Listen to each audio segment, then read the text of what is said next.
এবার খালেদা জিয়ার গাড়িবহরে হামলা মামলা নিয়ে বাণিজ্যের অভিযোগ উঠেছে খোদ বিএনপির নেতাদের বিরুদ্ধে।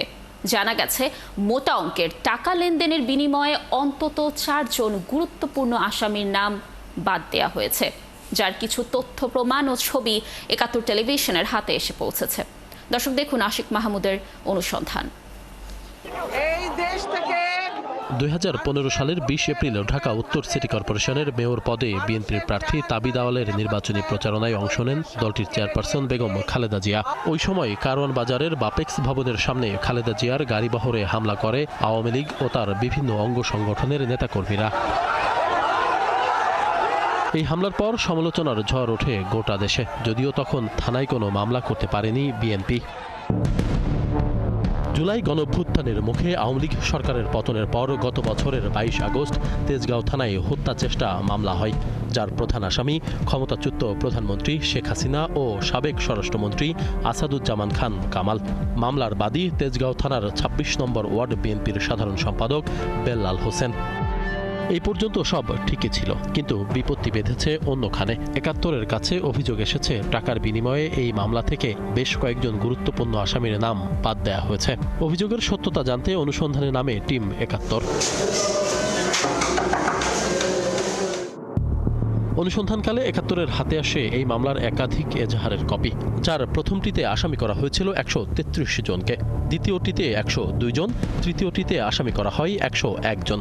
সর্বশেষ মামলা দায়ের হয় ১০৮ জনের নামে। যা বিশ্লেষণ করে দেখা যায়, এজাহারে খালেদা জিয়াকে হত্যা চেষ্টার হুকুমদাতা হিসেবে ৪ নম্বরে রাখা হয়েছে যুবলীগ নেতা ফারুক হোসেনের নাম। অর্থের যোগানদাতা হিসেবে ৯ নম্বরে রয়েছে আওয়ামী লীগ নেতা সাদিকুর রহমান হিরো। আর হামলাকারী হিসেবে ১৫ নম্বরে ছিল আওয়ামী লীগ নেতা সেলিম রেজা ও ১৬ নম্বরে তারই ভাই আরেক আওয়ামী লীগ নেতা মুক্তার হোসেনের নাম। তবে অজ্ঞাত কোনো এক কারণে মামলার মূল এফআইআর থেকে তাদের সবার নামই বাদ দেয়া হয়েছে। প্রশ্ন হচ্ছে, কারা বাদ দিল এসব গুরুত্বপূর্ণ আসামির নাম? উত্তর জানতে মামলার বাদী বেল্লাল হোসেনের মুখোমুখি আমরা। সাইফুল আলম নীরব ভাই আমাকে বারবার ফোন দিছে এই মামলা, তাকে না জিজ্ঞেস করে কেন আমি মামলা করতে গেছি। পরক্ষণে হ্যাঁ, নাম বাদ দেওয়ার বিষয় সে লোক পাঠাইছে থানায়। তিনি নতুন করে আরেকটা তালিকা করে এখান থেকে অনেকের নাম বাদ দিয়ে, আপনি টোটাল লিস্টটা দেখলে বুঝতে পারবেন। যখন আমি বললাম যে ভাই এই নামগুলি কেন বাদ দিচ্ছেন, বললো যে এটা বাইরে অর্ডার ছাড়া এটা হবে না, তুমি এটা করতে হবে। তারা নামগুলি, তাদের পছন্দ মতো নামগুলি তারা বাদ দিয়ে দিছে। ঠিক আছে, রাইট, অবশ্যই আওয়ামী লীগের লোক। এবং এইটা তারা কি কিসের বিনিময়ে বাদ দিছে সেটা আমি বলতে পারবো না। একটু এই যে সেলিম রাজা আর মুক্তার হোসেন, ওনারা দুই ভাই, এই নাম দুইটা আসলে কে বাদ দিল? এই টোটালি এই নামগুলি এইভাবেই বাদ গেছে। মামলার বাদীর এই বক্তব্যের সত্যতা যাচাই করতে নীরবের মুখোমুখি হতে চাই আমরা। তবে টানা কয়েকদিন চেষ্টা করলেও তিনি ফোন ধরেন না, কোনো SMS-এরও উত্তর দেন না।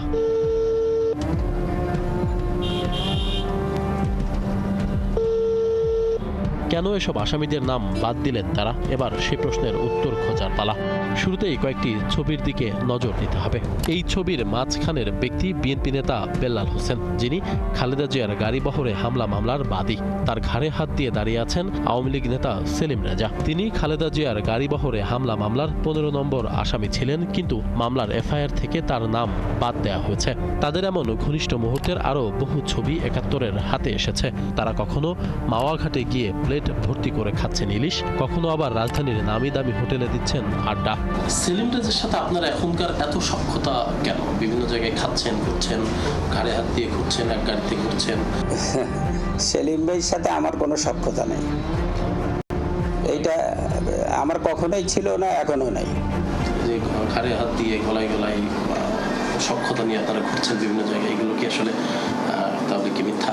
অবশ্যই মিথ্যা, আমি কখনোই তার সাথে চলাফেরা করি না। আমাদের কাছে প্রমাণ আছে, আপনি ছবি তুলছেন, এটা কি, এই ছবি কি আসলে তাহলে মিথ্যা? না, এইটা আসলেই সত্য না। তাইলে এটা অসম্ভব। এটা কোনো না কোনোভাবে কেউ না কেউ এটা ছবি এডিট করে করতেছে, এরকমও তো হইতে পারে। সেলিম রেজার ভাই মামলার 16 নম্বর আসামি মুক্তার হোসেনকেও মামলা থেকে বাদ দিয়েছেন বেল্লাল। এই মুক্তার হোসেন শুধু খালেদা জিয়ার গাড়িবহরে হামলা নয়, জিয়াউর রহমানের সমাধি ভাঙতে যাওয়া আওয়ামী লীগ নেতাদের মধ্যেও অন্যতম একজন। এই সমস্ত আসামিদের নাম বাদ দেওয়ার বিষয়টি নেক্কারজনক বলছেন বিএনপির সিনিয়র আইনজীবীরা। তিনি যদি কোনো দলীয় কোনো পদধারী ব্যক্তি হন, যে তিনি এই মামলায় ইচ্ছাকৃতভাবে কোনো ব্যক্তিকে বিশেষ সুবিধা দেওয়ার জন্য তাদের নাম বাদ দিয়েছেন, আমি বলবো সেটা হবে অত্যন্ত দুঃখজনক। আমি মনে করি বাদীর বিরুদ্ধেও কিন্তু তদন্তকারী কর্মকর্তা তার বিরুদ্ধে ফৌজদারি অপরাধ সংগঠনের কিংবা মিথ্যা তথ্য প্রদানের জন্য তার বিরুদ্ধেও কিন্তু প্রসিকিউশন করার প্রস্তাব করতে পারেন। এটা যেমন আইনগতভাবে করতে পারেন। দ্বিতীয়ত আমি মনে করি যে দলেরও উচিত হবে ঘটনাটাকে বিবেচনায় নিয়ে তদন্ত করে দরকার অভ্যন্তরীণ তদন্তের মাধ্যমে যদি এমন ঘটনা ঘটে থাকে তার বিরুদ্ধে অবশ্যই সাংগঠনিক ব্যবস্থা গ্রহণ করতে হবে। এবং তার যদি আরও কোনো অপকর্ম দুষ্কর্ম থেকে থাকে, যেমন আপনি যেমন বললেন, যদি এমন হয়ে থাকে যে কোনো ব্যক্তির কাছে অনৈতিক সুবিধা নিয়ে এটা করেছেন, তাহলে সে অনৈতিক সুবিধা হওয়ার জন্য তিনি কিন্তু আরেকটু অপরাধ করেছেন। খালেদা জিয়ার গাড়িবহরে হামলার মতো স্পর্শকাতর মামলা নিয়েও যারা বাণিজ্যে মেতেছেন তাদের বিরুদ্ধে কি ব্যবস্থা নেবে বিএনপি, সেটা এখন দেখার অপেক্ষা। আশিক মাহমুদ, ৭১।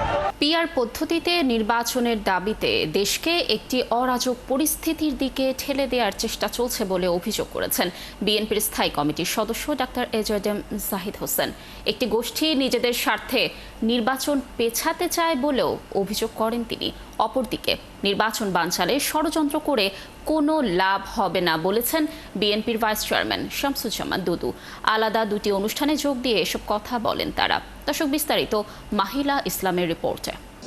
শুক্রবার রাজধানীর বিএমএ অডিটোরিয়ামে ফার্মাসিউটিক্যাল রিপ্রেজেন্টেটিভ অ্যাসোসিয়েশনের সম্মেলনে অংশ নেন বিএনপির স্থায়ী কমিটির সদস্য ডক্টর জাহিদ হোসেন। বাংলাদেশের যে সংবিধান আমাদের অনেক ত্যাগের বিনিময়ে। এ সময় ডক্টর জাহিদ বলেন, নির্বাচন বিলম্বিত হলে পতিত স্বৈরাচারের ফিরে আসার পথ সুগম হবে। হুঁশিয়ারি দিয়ে তিনি আরো বলেন, জনগণের মতামতের উপর আন্তর্জাতিক মহলের ষড়যন্ত্রমূলক এজেন্ডা চাপিয়ে দিয়ে পার পাওয়া যাবে না। এক্সট্রাঅর্ডিনারি কনস্টিটিউশনাল আইন দিয়ে নাকি আপনারা সংবিধানে কোনো আদালতে মামলা করা যাবে না, অর্থাৎ আবাসিক ইনডেমনিটি কোনো আদালত মামলা করতে পারবে। বাংলাদেশের সর্বোচ্চ আদালত সংবিধান চলমান, অন্তর্বর্তীকালীন সরকার ইজদিয়ার বা সংবিধানের প্রচলিত রেফারেন্স অনুযায়ী, হাইকোর্টে এবং সুপ্রিম কোর্টের রেফারেন্স অনুযায়ী আজকে তাকে আপনারা অস্বীকার করে কি অরাজকতার মধ্যে দেশকে ফেলতে চাচ্ছেন? উদ্দেশ্যটা কি? দেশের মধ্যে এক ধরনের বিশৃঙ্খলা সৃষ্টি করা। কিন্তু মনে রাখবেন, এই বাংলাদেশ সেই বাংলাদেশ না। এদিকে জাতীয় প্রেস ক্লাবের সামনে নাগরিক অধিকার আন্দোলনে যুব সমাবেশের অংশ নেন বিএনপির ভাইস চেয়ারম্যান শামসুজ্জামান দুদু। বলেন, দেশের নির্বাচনের প্রস্তুতি পুরোপুরি শুরু হলেই অস্বাভাবিক পরিস্থিতির অবসান হবে। যেই মাত্র দেশকে নির্বাচনের রাস্তায় নামানো যাবে, সেই মাত্র বাংলাদেশের স্বাভাবিক অবস্থা শুরু হবে এবং নির্বাচনের মধ্য দিয়ে বাংলাদেশের নাগরিককে তার রাজত্ব ফিরিয়ে দেওয়া, মানে ভোটাধিকার ফিরিয়ে দেওয়া, তার অধিকার ফিরিয়ে দেওয়া, এটা সম্ভব হবে। নির্বাচন বানচালের কোনো ষড়যন্ত্রই কাজে আসবে না বলেও জানান এই নেতা। বাংলাদেশের স্বাধীনতা সার্বভৌমত্ব রক্ষা করবে, গণতন্ত্র পূর্ণ প্রতিষ্ঠা করবে। মাহিলা ইসলাম, ৭১, ঢাকা। দর্শক, রাজধানী ঢাকার বিমানবন্দর রেল স্টেশনের কাছে সিরাজগঞ্জ এক্সপ্রেস ট্রেনের একটি বগি লাইনচ্যুত হয়েছে। সকাল 10:30টার দিকে এ দুর্ঘটনা ঘটে বলে রেলওয়ের ঢাকা কন্ট্রোল অফিস থেকে জানা যায়। বিমানবন্দর স্টেশন থেকে আরো খবর নিয়ে যুক্ত হচ্ছেন আমাদের সহকর্মী মোহন ইসলাম। মোহন, নিশ্চয়ই শুনতে পাচ্ছেন আমাকে। এখন কি পরিস্থিতি দেখছেন? সেখানে ট্রেন চলাচল কি স্বাভাবিক হয়েছে কিনা একটু জানাবেন। আর দুর্ভোগে যে যাত্রীরা পড়েছেন তারা কি বলছেন এই বিষয় নিয়ে? কাল সকাল 10:30টার দিকে সিরাজগঞ্জ আন্তর্গত যে এক্সপ্রেস ট্রেনটি রয়েছে তার কিন্তু একটি বগি লাইনচ্যুত হয় এই বিমানবন্দর স্টেশনের পাশে। তারপর থেকে কিন্তু ডাউন লাইন, অর্থাৎ যে লাইন দিয়ে ঢাকায় ট্রেনগুলো প্রবেশ করে সেই লাইনটি কিন্তু বন্ধ ছিল। সেই সময়ে কিছুটা ভোগান্তি সৃষ্টি হয়েছিল এবং আমরা জানি যে এই ট্রেনটি সিরাজগঞ্জ থেকে ঢাকার কমলাপুরে আসার উদ্দেশ্যে রওনা দিয়েছিল, কিন্তু যখন লাইনচ্যুত হয় একটি বগি তারপরে কিন্তু লাইনটি বন্ধ হয়ে যায়। তারপরে যে ভোগান্তি সৃষ্টি হয়, এখন আমরা জানি যে এই লাইনটিকে উদ্ধার করার জন্য একটি উদ্ধারকারী ট্রেন এসেছে এবং সেই যে বগিটি পড়ে গিয়েছিল, লাইনচ্যুত হয়েছিল, সেই লাইনচ্যুত বগিটিকে কিন্তু সেখান থেকে তুলে তাকে নিয়ে যাওয়া হচ্ছে এবং পাশাপাশি যে ট্রেনটি আর একটি বগি পড়ে গিয়েছিল সেই ট্রেনটি কিন্তু বিমানবন্দর স্টেশনে অপেক্ষমান ছিল, কিন্তু তাদের বাকি যেই বগিগুলো রয়েছে সেই বগি সহ ট্রেনটিকে পাঠিয়ে দেওয়া হয়েছে এবং যে বগি পড়ে যাওয়ার কারণে এই ভোগান্তি সৃষ্টি হয় সেই বগিটিকে কিন্তু উদ্ধার করা হয়েছে। আমি ক্যামেরার মাধ্যমে দেখাতেই পারছি এটি রেলওয়ের একটি উদ্ধারকারী ট্রেন। সেই ট্রেনটি আসলে যখনই কোনো ট্রেন ক্ষতিগ্রস্ত হয় কিংবা দুর্ঘটনার কবলে পড়ে সেই ট্রেনটি এসে উদ্ধার করে এবং তারই ধারাবাহিকতায় এই ট্রেনটি কিন্তু সিরাজগঞ্জ এক্সপ্রেসের যে বগিটি সেই বগিটিকে উদ্ধার করেছে, কিন্তু তারপরে একটি ভোগান্তি সৃষ্টি হয়েছে। কিন্তু অল্প সময় আগে আমরা দেখেছি যে ঢাকার সাথে দুই লাইন অর্থাৎ ডাউন এবং আপ দুইটি লাইনে কিন্তু ট্রেন চলাচল স্বাভাবিক রয়েছে। ঠিক একটু আগে মোহনগঞ্জ এক্সপ্রেস ট্রেনটি আমরা ছেড়ে যেতে দেখেছি, যদিও সেটি টাইম 1:45 ছিল, 20 মিনিটের মতো লেট করেছে। আমরা কয়েকজন যাত্রীর সাথে কথা বলে যে তারা কেমন ভোগান্তির কবলে পড়েছিল, আমি আপনার সাথে একটু কথা বলে আপনার থেকে জানি যে আপনি কতক্ষণ যাবত এখানে অপেক্ষা করছেন এবং আপনার ট্রেন কখন নাগাদ আসতে পারে? ট্রেনটা সাড়ে 12টা এখানে পৌঁছানোর কথা। আমি 12:18 এসে জানতে পারি যে ট্রেনটা ওইখানে মানে লাইনচ্যুত হওয়ার কারণে ট্রেনটা আসতে লেট হচ্ছে। আমি প্রায় 2.5 ঘন্টা যাবত এখানে গরমের মধ্যে অস্বস্তি অপেক্ষা করতেছি। আমার প্রিয়জন আসবে, আমি তাকে রিসিভ করে নিয়ে যাব। আরেকজনের সাথে কথা বলি, আমরা একটু আপনার সাথে কথা বলার চেষ্টা করি যে আপনি কোথায় যাবেন, কোন ট্রেনের জন্য অপেক্ষা করছেন এবং যাবো আমি দেওয়ানগঞ্জ যাবো। কত সময় অপেক্ষা করছেন? আপনার ট্রেন আসবে কখন? 1-1.5 ঘন্টা যাবো তো অপেক্ষা করতেছি, ট্রেন আসে নাই এখন। আপনার ট্রেন কি বিলম্ব করেছে? জি, সমস্যা। এই দুর্ঘটনার জন্যই কিনা আপনি কি কথা বলেছিলেন কর্তৃপক্ষের সাথে? না, আমি এখনো কথা বলিনি, আপনার সাথে প্রথম কথা বলতেছি। আরেকজনের সাথে কথা বলে একটু লাবণী, আমি আপনার সাথে একটু কথা বলার চেষ্টা করি। আপনাকে দীর্ঘ সময় আমি দেখছি যে আপনি যাবেন কোথায়? ব্রাহ্মণবাড়িয়া যাব। ব্রাহ্মণবাড়ি। আপনার ট্রেন কখন? ট্রেন তো আরো 2 ঘন্টা আগে আসার কথা, এখনো আসে নাই। ধন্যবাদ। আপনি গরমে আসলে এখানে অপেক্ষা করছেন, যেমনটা তারা যাত্রীরা কিন্তু বলছিলেন যে 2 ঘন্টা কারো ট্রেন আসলে 2.5 ঘন্টা, এরকম একটা লম্বা সময় যাবত আগেই ট্রেন আসার কথা, কিন্তু ট্রেন আসছে না শুধুমাত্র এই দুর্ঘটনার কারণে। এই ভোগান্তিটা তাদেরকে পোহাতে হচ্ছে। মোটা দাগে বলতে গেলে ট্রেন চলাচল শুরু হয়েছে এবং এখন স্বাভাবিক রয়েছে। মোহন, ধন্যবাদ আমাদের সাথে যুক্ত থাকার জন্য। নিশ্চয়ই এই সমস্যার অনতিবিলম্বে একটি সমাধান হবে। দর্শক, যেমনটি বলছিলাম যে সিরাজগঞ্জ এক্সপ্রেস ট্রেনের একটি বগি লাইনচ্যুত হয়েছে, এই বিষয়ে সর্বশেষ তথ্য জানাচ্ছিলেন আমাদের সহকর্মী। অস্ত্র ব্যবসায়ী মুশফিক উদ্দিন টগরকে গ্রেফতার করেছে র্যাব। বৃহস্পতিবার রাজধানীর আজিমপুর এলাকা থেকে একটি বিদেশি পিস্তল, বিপুল পরিমাণ গুলিসহ তাকে আটক করা হয়। এই টগরই 2002 সালে বুয়েট শিক্ষার্থী সাবেকুন নাহার সনি হত্যা মামলার আসামি ছিলেন। বিস্তারিত জানাচ্ছেন সবুজ মাহমুদ। সীমান্ত থেকে অস্ত্র এনে ঢাকায় সরবরাহ করতেন মুশফিক উদ্দিন টগর। বৃহস্পতিবার রাজধানীর আজিমপুর এলাকা থেকে টগরকে অস্ত্র ও বিপুল পরিমাণ গুলিসহ গ্রেফতার করেছে র্যাব। শুক্রবার সকালে র্যাবের মিডিয়া সেন্টারে সংবাদ সম্মেলনে এ তথ্য জানানো হয়। গ্রেফতারের সময় আসামির হেফাজত হতে একটি রিভলভার, একটি ম্যাগাজিন, .22 বোরের 155 রাউন্ড অ্যামুনেশন, একটি কাঠের পিস্তলের গ্রিপ, একটি 7.62 মিলিমিটার মিসফায়ার গুলি, একটি শটগানের খালি কার্তুজ, 2টি অবিকল মানুষের মুখাঙ্কিত মুখোশ এবং 2টি মোবাইল ফোন উদ্ধার করা হয়। র্যাব জানায় টগর 2002 সালে বুয়েট শিক্ষার্থী সাবেকুন নাহার সনি হত্যা মামলার আসামি ছিলেন। দীর্ঘ সাজাভোগের পর 2020 সালের আগস্টে বিশেষ বিবেচনায় মুক্তি পান। এরপর সীমান্ত থেকে অস্ত্র কেনাবেচার ব্যবসা শুরু করে। সনি হত্যা মামলা একটি চাঞ্চল্যকর হত্যা মামলা এবং তিনি গ্রেফতার হয়েছিলেন। তিনি মূলত প্রথম গ্রেফতার হন 24 জুন 2002 সালে। পরবর্তীতে উনি 20 আগস্ট 2020 সালে কারাবিধি 569 ধারায় কাশিমপুর কারাগার থেকে উনি মুক্তি লাভ করেন এবং পরবর্তীতে উনি স্বাভাবিক জীবনযাপন করছিলেন। এবং এই ঘটনার সাথে আসলে ওই বিষয়টা আমরা প্রথমে মূল্যায়ন করিনি, আমরা অস্ত্র উদ্ধারের বিষয়ে গিয়েছিলাম, আর পরবর্তীতে আমরা এই বিষয়টা অবগত হই যে উনি এই মামলার সাথে সংশ্লিষ্ট ছিলেন এক সময়। র্যাব বলছে প্রাথমিক জিজ্ঞাসাবাদে টগর স্বীকার করেছে মুখোশ পরে অস্ত্র ব্যবসা করত সে। তার দেওয়া তথ্য অনুযায়ী অস্ত্র উদ্ধারে অভিযান চলমান রয়েছে। ধৃত আসামির বিরুদ্ধে আমরা লালবাগ থানায় একটি অস্ত্র মামলা রুজু করার বিষয়টি বর্তমানে প্রক্রিয়াধীন রয়েছে। সবুজ মাহমুদ, 71, ঢাকা। শেরপুর 250 শয্যা জেলা সদর হাসপাতালের এক নারী ডাক্তারকে আপু ডাকায় শিশু রোগী সহ তার বাবাকে রুম থেকে বের করে দেওয়ার অভিযোগ উঠেছে। শেরপুর শহরের নয়নী বাজার এলাকার বাসিন্দা কাজী মাসুম অভিযোগ করেন, বৃহস্পতিবার হাসপাতালের জরুরি বিভাগের কর্তব্যরত মেডিকেল অফিসার মার্জিয়া খাতুনের কাছে মেয়েকে চিকিৎসা করাতে যান তিনি। চিকিৎসার জন্য কিছু ওষুধ লিখে দিলে মাসুম হাসপাতালে না পেয়ে বাইরে খোঁজেন। পরে ফিরে এসে আবারও জরুরি বিভাগের ডাক্তার মার্জিয়ার কাছে আপু সম্বোধন করে ওষুধ কোথায় পাবে জিজ্ঞাসা করেন। তখন কেন আপু ডাকা হলো, এই অপরাধে কাজী মাসুম এবং তার মেয়েকে ঘর থেকে বের করে দেন। আমার 11 বছর বাচ্চার যে পেটের ব্যথায় তিনি ছটফট করতেছে, কিন্তু এই ডাক্তার মহিলা এই রোগীর সঙ্গে কিংবা রোগীর গার্জিয়ানের সঙ্গে এই ব্যবহার করে, এটা তো আমি আশা করি নাই। এই ধরনের অভিযোগ বারবারই আসছে। তো আমার কাছে মনে হয় এই অভিযোগগুলো অবশ্যই খতিয়ে দেখে সংশ্লিষ্ট চিকিৎসককে সেখানে অব্যাহতি দেওয়া কিংবা তাদেরকে শাস্তির আওতায় আনা বা তাদের ক্ষমা প্রার্থনা করা এবং পরবর্তীতে যে সদর হসপিটালের চিকিৎসা সেবার মান সেটা আরো বেশি বাড়ানোর জন্য কাজ করা উচিত। গভীর রাতেও প্রাণ চাঞ্চল্য থামে না এই ব্যস্ত নগরীতে। রাতের আধারে জীবিকার তাগিদে কাজ করে হাজারো মানুষ। অন্যরা যখন ঘুমে মগ্ন, তখনই রাতজাগা মানুষগুলোর ঘামে জেগে ওঠে ঢাকার সকাল। তবে বিশেষজ্ঞরা বলছেন, অনিয়মিত ও ঝুঁকিপূর্ণ জীবনযাপন তাদের মাঝে সৃষ্টি করতে পারে উচ্চ রক্তচাপ, হৃদরোগ, স্ট্রোক, ডায়াবেটিক্স এবং হজমজনিত সমস্যার মতো নানা শারীরিক রোগ। দর্শক আরও জানাচ্ছেন মামুন হুসাইন। রাতের ঢাকায় যেন ভিন্ন এক বাস্তবতা। গাবতলী থেকে সদরঘাট, কারণ বাজার থেকে মহাখালী, সব জায়গা গমগম করতে থাকে রাতজাগা মানুষদের কর্মকোলাহলে। রাজধানীর কারণ বাজারে রাত জেগে চলে পাইকারি বেচাকেনা। ভোরে রাজধানীর প্রতিটি বাজারে যাতে পণ্য পৌঁছায় তার সব আয়োজন শেষ করতে হয় এই রাতের ভেতরেই। দিনে বলতে এই জায়গা পাইকারি মার্কেট, তো এই জন্য রাতেই কাজ হয়, দিনে কাজ হয় না। দিনে ঘুমাই, রাত্রে কাজ করি। সারা রাতে পরিশ্রম করি কেনার জন্য, টাকার জন্য, পেটের দায়।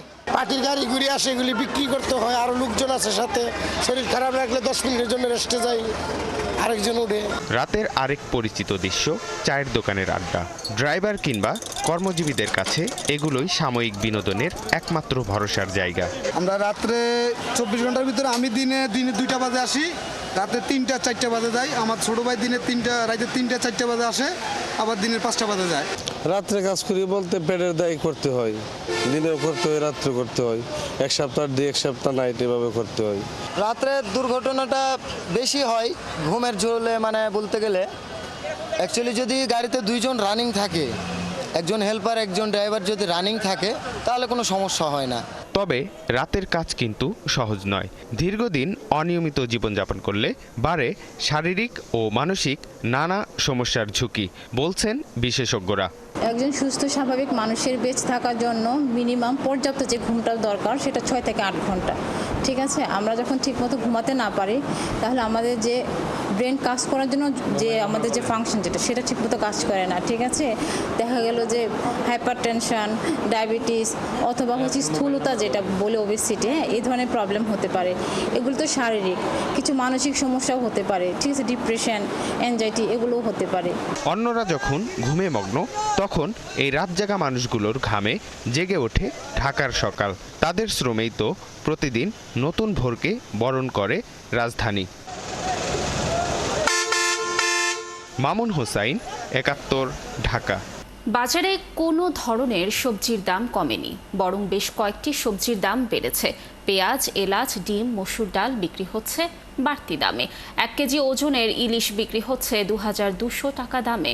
বাজারে স্বস্তি নেই। দ্রব্যমূল্য নিয়ন্ত্রণে সরকারকে কঠোর হবার আহ্বান জানিয়েছেন সাধারণ ক্রেতারা। বিস্তারিত সুমন মাহমুদের প্রতিবেদনে। শুক্রবার সাপ্তাহিক ছুটির দিন, অথচ বাজারে নেই ক্রেতা সমাগম। স্বস্তি ফেরেনি সবজির বাজারে। 80 টাকার নিচে কোনো সবজি নেই বাজারে। সিম 180 টাকা আর বেগুন 160 টাকা কেজি দরে বিক্রি হচ্ছে। কাস্টমার নাই, একদিন না, অনেক দিন ধরে মানে বেচা কিনা হচ্ছে না। টানা 2-3 দিন বৃষ্টি হওয়ার কারণে কিছু সবজির দাম বাড়ছে, যেরকম শসার দাম বাড়ছে 80 টাকা বিক্রি হইতেছে, গ্যাসের সপ্তাহে ছিল 60 টাকা, বরবটির দাম বাড়ছে, এটা আছে গ্যাসের সপ্তাহে ছিল 60 টাকা, এই সপ্তাহে 80 টাকা। আদা, রসুন, আলুর দাম অপরিবর্তিত থাকলেও পেঁয়াজের দাম 2 থেকে 5 টাকা বেড়েছে।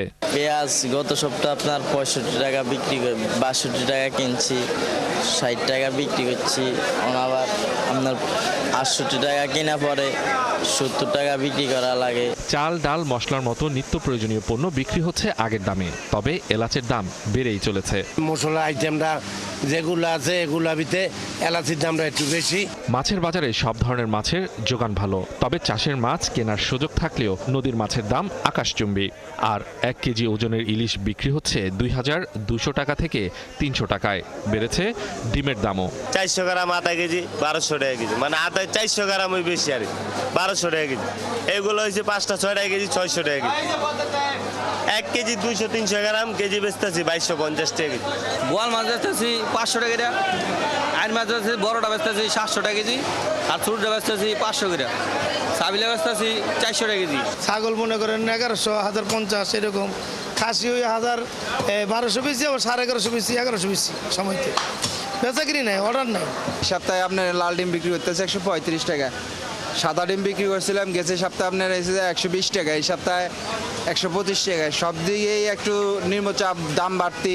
মুরগির বাজারে সোনালী বিক্রি হচ্ছে 280 টাকায়, ব্রয়লার বিক্রি হচ্ছে 170 টাকায়। লাল লেয়ার মুরগি 300 টাকা, 500 দেশি মুরগি 560 টাকা। সব মুরগির দাম নিয়ন্ত্রণে আছে। আমরা চাই এভাবে থাকলে আমাদের মধ্য অঞ্চলের লোকেরা কেনাকাটা করে খাইতে পারবো। সাধারণ মানুষ বলছেন নিত্য পণ্য ও শাকসবজির বাজার সরকারের নজরদারি আরও বৃদ্ধি করা প্রয়োজন। আরেকটু মনোযোগ দেওয়া উচিত আর কি কর্তৃপক্ষের, যে বাজারটা যাতে আরেকটু নিয়ন্ত্রিত থাকে, আরেকটু আমরা যারা মিডল ক্লাস ফ্যামিলি বিলং করি তারা যাতে আরেকটু স্বস্তির মধ্যে আসতে পারি, এই জিনিসটার দিকে একটু মানে খেয়াল দেওয়া উচিত। সুমন মাহমুদ, 71, ঢাকা। ইলিশ রপ্তানির প্রভাব পড়েছে ইলিশের পাইকারি বাজারে। প্রায় ইলিশ শূন্য হয়ে গেছে বরিশালের পাইকারি বাজার। যাও আছে, দাম বেড়েছে কেজিতে 1 থেকে 150 টাকা। ব্যবসায়ীরা বলছেন 500 থেকে 690 গ্রাম ওজনের ইলিশ ভারতে পাঠাতে 1650 টাকা খরচ হলেও দাম বেঁধে দেওয়া হয়েছে 1523 টাকা। আর 1 কেজি সাইজের ইলিশের প্রতি কেজিতে খরচ হয় 2250 টাকা। এতে করে ক্রয়াদেশ পাওয়া ব্যবসায়ীরা মাছ কিনছেন ধীর গতিতে। বিধান সরকারের প্রতিবেদন। আগে থেকেই এলসি নির্ভর বরিশালের পোর্ট রোডের মৎস্য অবতরণ কেন্দ্র। ইলিশ বোঝাই গাড়ি রাত 11টায় ছেড়ে গিয়ে পরদিন সকালে কলকাতার বাজার ধরতে পারে। তবে ব্যবসায়ীরা বলেন মাছের সরবরাহ কম বলে দাম বেশি পড়ছে। পরে লেবারি খরচ আছে, বরফ খরচ আছে, এই সমস্ত দিয়ে এরপরে আবার আমার প্যাকেজিংয়ের যে খরচটা আছে এই খরচ মরচ দিয়ে এরপর ট্রান্সপোর্ট খরচ আছে, এইগুলো দিয়ে তারপরে যে বিশ্বে পার করতে হচ্ছে ইন্ডিয়া। এদিকে যেসব আড়তদাররা ইলিশ কিনে রপ্তানিকারকদের কাছে পাঠান, দুদিন ধরে তারাও পড়েছেন বিপাকে। এই দুদিন অনেক বাজার বেশি গেছে বরিশাল শহরে, এই জন্য আজকে মাছ তারা কিনতেছে না। মাছ যা খরিদ করে মোকামে পাঠানো হয়েছে, বাজার ওদিকে খারাপ থাকায় ভীষণ পরিমাণে লস হবে। প্রতি কেজিতে 4 থেকে 500 টাকা লসের সম্ভাবনা। মাছ কেনার পর আড়তদারি, লেবার, প্যাকেজিং আর ট্রান্সপোর্ট মিলিয়ে প্রতি কেজি ইলিশে 100 থেকে 130 টাকা খরচ হয়। তাই সরকার যে দাম বেঁধে দিয়েছে তাতে ইলিশ পাঠানো সম্ভব নয়। 3টা লাইসেন্সের এক লাইসেন্স 30 টন করে, আর পাঠাইতে পারছি এবং 1.5 টন 2 টন মাছ পাঠাইছে টোটালি। এই আর মাছের অবস্থা খুবই খারাপ, মাছই নেই টোটালি। আমরা দুদিনে কিনি না, দাম বেশি তো এই জন্য, তাতে মোটামুটি 2 টনের মতো মাছ কিনে আমরা পাঠাইছি। এদিকে রপ্তানির প্রভাব ফেলেছে খুচরা বাজারে। ক্রেতাদের পছন্দের ইলিশের বিপরীতে ছোট সাইজের ইলিশ নিয়ে বাড়ি ফিরতে হচ্ছে। দামের সাথে আমরা যেটা বাজেট নিয়ে আসছে ওইটা আসলে বেশি হয়ে যায়। এলসিসি না হয়তো তাহলে বাজারটা একটু কম থাকতো, হয়তো 1500-1800 থাকতো এই ভিতরে। ইন্ডিয়াতে নাকি মাছ যা বাড়ছে এই জন্য আর কি দাম বাড়ছে আর কি। হ্যাঁ, বাজার তো একটু আগের চেয়ে বাড়ছে, মানে এই ছিল 900 টাকা, এখন 1050 টাকা। বরিশাল থেকে রপ্তানির অনুমতি পাওয়া 4 জন ব্যবসায়ী প্রত্যেকে 5 অক্টোবর পর্যন্ত 30 টন করে ইলিশ পাঠাতে পারবেন। গত 2 দিনে কেবল 4 মেট্রিক টন ইলিশ পাঠিয়েছেন তারা। বিধান সরকার, 71, বরিশাল। গত 24 ঘন্টায় বৃষ্টিপাত না হওয়ায় শেরপুরের 4টি নদ নদীর পানি কমতে শুরু করেছে। তবে উজানের পানি নামতে শুরু করায় ভাটি এলাকায় নতুন নতুন এলাকা প্লাবিত হচ্ছে। একই সাথে বাড়ছে পুরাতন ব্রহ্মপুত্র নদের পানি। এরই মধ্যে পাহাড়ি ঢলে ডুবে গেছে বহু মৎস্য খামার, পুকুর ও বিভিন্ন সবজি ক্ষেত। বাড়ছে মানুষের দুর্ভোগ। মহারশী নদীর কাঁচা বাঁধ ভেঙে গেছে। গত 2 দিনে ডুবে মারা গেছে এক শিশু, নিখোঁজ হয়েছে আরেকজন। শাকিল মুরাদের তথ্য ছবিতে প্রতিবেদন। টানা কয়েকদিন ধরে ভারী বৃষ্টি আর পাহাড়ি ঢলে শেরপুরের সবগুলো নদ নদীর পানি বাড়ছে। স্রোতে ভেসে যাচ্ছে নদী তীরবর্তী এলাকার বসতি। এরই মধ্যে নালিতাবাড়ির চেল্লাখালী ও ভোগাই নদীর পানি বিপদসীমার ওপর দিয়ে প্রবাহিত হচ্ছে। এছাড়া ঝিনাইগাতির মহারশী আর সোমেশ্বরী নদীর পানিও বেড়েছে কয়েক গুণ। মহারশী নদীর ছোট কাঁচা বাঁধ ভেঙে পানি ঢুকছে উপজেলার নিম্নাঞ্চলে। এতে প্লাবিত হচ্ছে নতুন নতুন এলাকা। কৃষকের সবজি ক্ষেত ও আমন ধানের জমি পানিতে তলিয়ে যাওয়ায় দেখা দিয়েছে ক্ষতির আশঙ্কা। কাঁচল, শিম, বরবটি ইত্যাদি যে ফসলাদি ছিল এগুলা বন্যার পানিতে ক্ষতিগ্রস্ত। এখন পর্যন্ত এই জমিগুলো পানিবন্দী আছে। এই কাদা মাটির পানি বালুর চর হয়ে গেছে, এই আবাদ আর সম্ভব না। সোমেশ্বরী এবং মহারশী নদী ভেঙে এই যে প্লাবিত অঞ্চলগুলা, বাড়িঘর, মৎস্য আবাদি জমি, মৎস্য চাষ, এগুলা সব ভেঙে তুলে নিয়ে যায়। ঢলের পানিতে বৃহস্পতিবার দুপুরের পর ঝিনাইগাতির রামেরকুড়া, ব্রিজ পার্ক, খৈলকুড়া ও বনগাঁও সহ কয়েকটি এলাকায় দেখা দিয়েছে ভাঙন। পানি উন্নয়ন বোর্ড জানিয়েছে শিগগিরই স্থায়ী বাঁধ নির্মাণের উদ্যোগ নেওয়া হবে। সমগ্র নদীগুলো নিয়ে যখন স্টাডিটি সম্পন্ন হবে, আশা করি এই অর্থ বছরে স্টাডিটি শুরু হবে। তো এটি সম্পন্ন হলে আসলে সবগুলো জায়গায় আমরা পর্যায়ক্রমে অগ্রাধিকার ভিত্তিতে যেখানে যেখানে কাজ প্রয়োজন সেখানে আমরা প্রকল্প প্রস্তাব দাখিল করে সেটি বাস্তবায়ন করতে পারবো এবং সেটা অবশ্যই স্থায়ী কাজ হবে। জেলায় 1585 হেক্টর জমির ধান এবং 86 হেক্টর জমির সবজি পানিতে ডুবে আছে। তবে প্রাকৃতিক দুর্যোগ মোকাবেলায় সব ধরনের প্রস্তুতি রয়েছে বলে জানিয়েছে প্রশাসন। যে ফসলি জমির ক্ষতি হচ্ছে সেগুলো ক্ষতিপূরণের জন্য বিশেষ প্রণোদনার ব্যবস্থা রয়েছে। আমরা ক্ষতিগ্রস্ত কৃষকদেরকে বলবো, তা সংশ্লিষ্ট আমাদের যে উপজেলা কৃষি অফিস রয়েছে, উপজেলা কৃষি কর্মকর্তার সাথে যোগাযোগ করলে আমরা দ্রুত সময়ের মধ্যে তাদের ক্ষতিপূরণের ব্যবস্থা করব। এদিকে বৃহস্পতিবার চেল্লাখালী ও মহারশী নদীতে নিখোঁজ হয়েছে এক শিশু ও এক কিশোর। শরীফ আজাদ প্রীতম, ৭১। 24 ঘন্টায় ঢাকা সহ দেশের বিভিন্ন স্থানে আবহাওয়া পরিস্থিতি ভালো, সেই সাথে মৌসুমি বায়ু সক্রিয় রয়েছে বলছে আবহাওয়া অফিস। তবে আগামী 24 সেপ্টেম্বর থেকে লঘুচাপ সৃষ্টি হতে পারে, যা পরবর্তীতে আরও তীব্র হতে পারে পূর্বাভাস আবহাওয়া অধিদপ্তরের। ফলে দক্ষিণবঙ্গে 26 ও 27 সেপ্টেম্বর ভারী বৃষ্টিপাত থাকবে। সেই সাথে রংপুর, ঢাকা, খুলনা ও সিলেট বিভাগে বৃষ্টিপাতের পূর্বাভাস দিচ্ছে আবহাওয়া অফিস। দেশের কোথাও কোথাও ভারী বর্ষণের সম্ভাবনা রয়েছে। এই সময়ে দিন ও রাতের তাপমাত্রা অপরিবর্তিত থাকবে। এখন বাতাসে আর্দ্রতা কম থাকায় গরম কম অনুভূত হচ্ছে। 24 ঘন্টায় সর্বোচ্চ তেঁতুলিয়াতে 202 মিলিমিটার বৃষ্টিপাত রেকর্ড করা হয়েছে, জানাচ্ছে আবহাওয়া অধিদপ্তর। মৌসুমী বায়ু বাংলাদেশে মোটামুটি সক্রিয় এবং বঙ্গোপসাগরে আছে মাঝারি ধরনের, এবং এই অবস্থা আগামী 24 তারিখ পর্যন্ত মোটামুটি সক্রিয় থাকবে। এবং এরপরে বৃষ্টিপাতের অ্যাক্টিভিটি 26, 27 বা 28 তারিখের দিকে একটু বেড়ে যাওয়ার সম্ভাবনা আছে সাউদার্ন পার্টে, এবং তখন একটা উত্তর পশ্চিম বঙ্গোপসাগরে একটা লঘুচাপ সৃষ্টি হওয়ার সম্ভাবনা আছে, এবং যেটা আরও ইন্টেন্সিফাই হওয়ার সম্ভাবনা রয়েছে। 47তম বিসিএস এর প্রিলিমিনারি পরীক্ষা হয়েছে আজ। ঢাকা সহ 8টি বিভাগীয় শহরের 256টি শিক্ষা প্রতিষ্ঠানে একই সাথে এই পরীক্ষা অনুষ্ঠিত হয়। 10টা থেকে দুপুর 12টা পর্যন্ত অনুষ্ঠিত এমসিকিউ টাইপ প্রিলিমিনারি পরীক্ষায় অংশ নিয়েছে 3,74,000-এর বেশি আবেদনকারী। আজিমপুর, হাজারীবাগ, ঢাকা সেনানিবাস এলাকায় অবস্থিত কয়েকটি কেন্দ্রে পরীক্ষা দিয়েছে শিক্ষার্থীরা। 47তম বিসিএস এ মোট ক্যাডার পদের সংখ্যা 3,487 আর নন ক্যাডার পদের সংখ্যা 201। ক্যাডার ও নন ক্যাডার মিলিয়ে এবার মোট 3,688 জনকে নিয়োগ দেওয়া হবে বলে জানানো হয় বিসিএস এর বিজ্ঞপ্তিতে। এবারের বিসিএস এ কিছু নতুন পদ যুক্ত হয়েছে। দর্শক, চলছে সংবাদ সংযোগ। সরাসরি সংবাদ অনুষ্ঠান দেখতে চোখ রাখুন ৭১-এর ফেসবুক পেজে এবং সাবস্ক্রাইব করুন ৭১-এর ইউটিউব চ্যানেল। থাকুন ৭১-এর সাথে।